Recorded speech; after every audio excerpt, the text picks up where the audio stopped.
Assalamualaikum warahmatullahi wabarakatuh. Selamat berjumpa lagi dengan pembelajaran biologi. Ya, kemarin sudah kita bahas mengenai sel, sekarang jaringan pada tumbuhan. Ya. Perhatikan bahwa jaringan yang ada pada tumbuhan ini dibagi dalam beberapa kelompok, yaitu ada jaringan meristem dan jaringan permanen. Apa itu bedanya jaringan meristem dan permanen? Kalau jaringan meristem itu satu, sel-selnya bersifat aktif, organel-organelnya bekerja semua dengan aktif. Kemudian yang kedua, sitoplasma dan intinya siap membelah. Ya. Kemudian mempunyai pembatas dengan sel-sel yang lain. Kemudian vakulanya kecil karena tidak digunakan untuk menyimpan sesuatu. Kalau sel-sel muda itu vakulanya kecil, sedangkan sel yang sudah tua vakulanya semakin besar. Baik, kita lanjutkan. Ya. Jaringan sederhana. Ya, jaringan meristem pada tumbuhan. Yang di ujung namanya meristem apikal, yang di antar ruas namanya interkalar, yang di batang membesarkan batang namanya lateral, dan di ujung akar juga apikal. Ya. Ada apikal, interkalar, lateral. Kemudian ada permanen jaringan.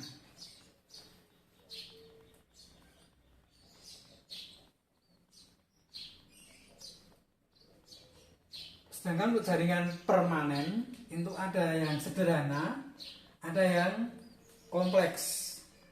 Yang sederhana ada di sini parenkim, klorenkim, dan juga kolenkim. Perhatikan, nanti akan kami perjelas dengan tayangan dari saya, dari PowerPoint. Ya, parenkim, perhatikan. Sel-selnya rapat, masih aktif, beraktivitas tuh ya. Dan klorenkim ini ada klorofilnya, bisa untuk fotosintesis. Dan aerenkim ini punya udara, bisa untuk mengapung pada tanaman air. Sedangkan yang di tumbuhan kaktus, tumbuhan gurun, dia punya parenkim air, isinya air. Ya, perhatikan parenkim. Ada parenkim akar, parenkim batang, parenkim daun, parenkim bunga. Kolenkim, ya, sel-selnya rapi, rapat. Dia untuk menopang daun pada tangkai daun maupun pada ranting-ranting muda, sehingga sifatnya lentur, tidak mudah patah, tidak mudah rusak, bisa kembali seperti semula ketika hempasan gangguan itu sudah tidak ada. Kemudian sklerenkim ini sifatnya lebih keras, lebih kuat karena di ujung-ujung selnya mengalami penebalan. Dinding-dindingnya mengalami penebalan, bisa dari lignin dan yang lain. Contohnya pada biji, serat batang, kemudian juga pada serat kelapa, sabut kelapa. Ya, perhatikan rangkuman gambarnya.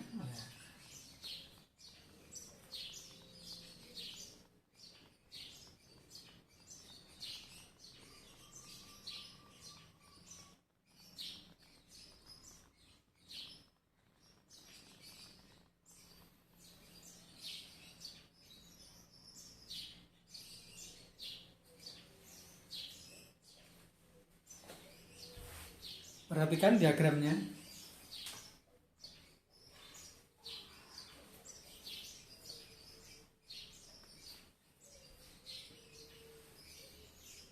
Inilah jaringan xilem dan floem. Ya.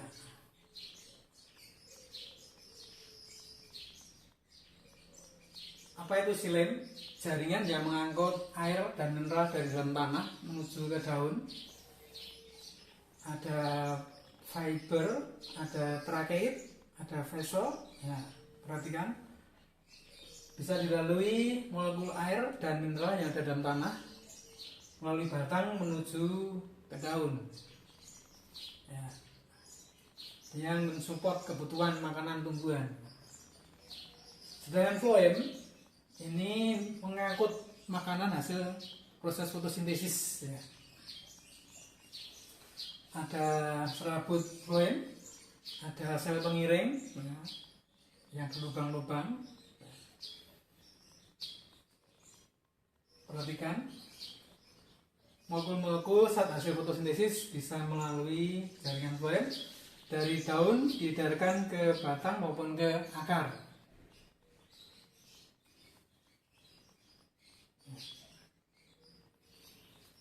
Perhatikan lagi diagramnya, mudah dibedakan ya.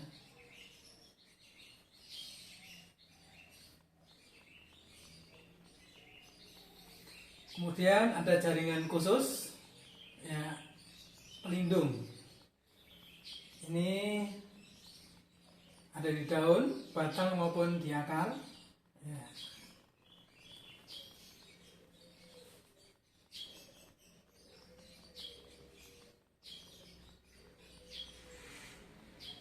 Ya, ini tulang daun, perhatikan. Ini ujung akar, ada serabut akar untuk menyerap air dan garam mineral. Sedangkan ini di daun ada stomatanya untuk pertukaran gas CO2 dan O2 dan juga mengeluarkan uap air. Ya, ini di batang, perhatikan. Batang dilindungi oleh sel-sel gabus yang sudah mati, ya, tidak berfungsi. Kemudian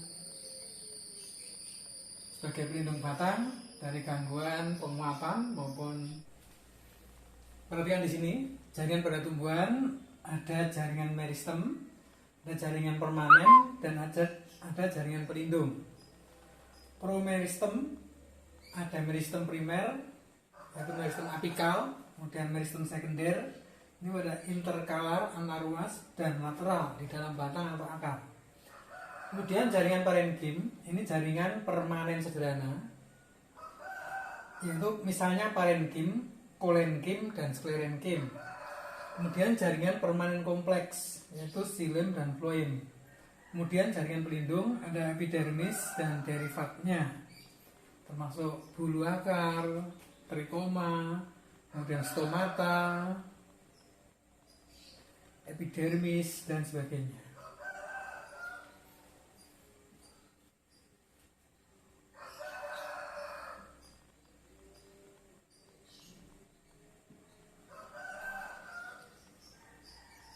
Jaringan meristem dibagi menjadi 3 berdasarkan asal pembentukannya.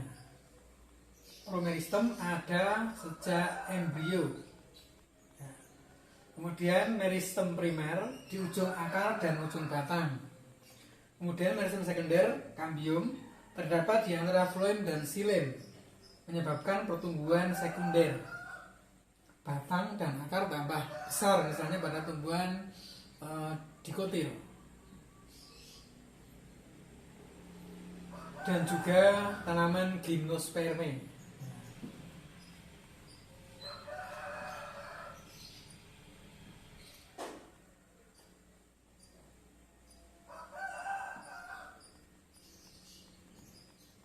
Menurut letaknya, jaringan meristem dibagi menjadi 3 macam, yaitu meristem apikal di ujung akar dan batang. Kemudian contohnya tunas, cabang, daun, bunga. Ini pertumbuhannya primer. Kemudian meristem interkalar terletak di antara jaringan meristem primer dewasa, contoh pada gramine. Meristem lateral, samping, pertumbuhan sekunder, pemisahan akar dan batang.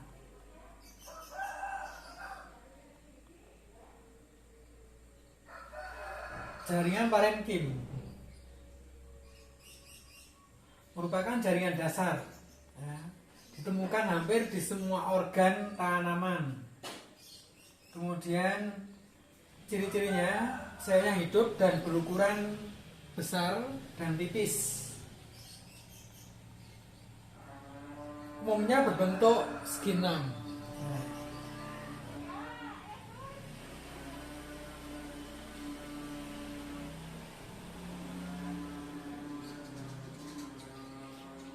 Macam-macam parenkim.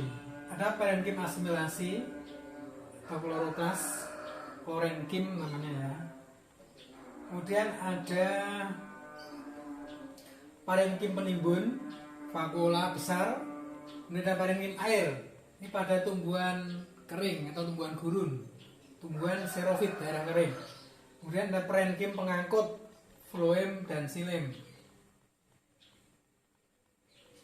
Ada parenkim penyimpan udara untuk mengapung di perairan, misalnya pada eceng gondok atau disebut juga dengan aerenkim. Ada parenkim menutup luka atau cambium gabus, atau velogin.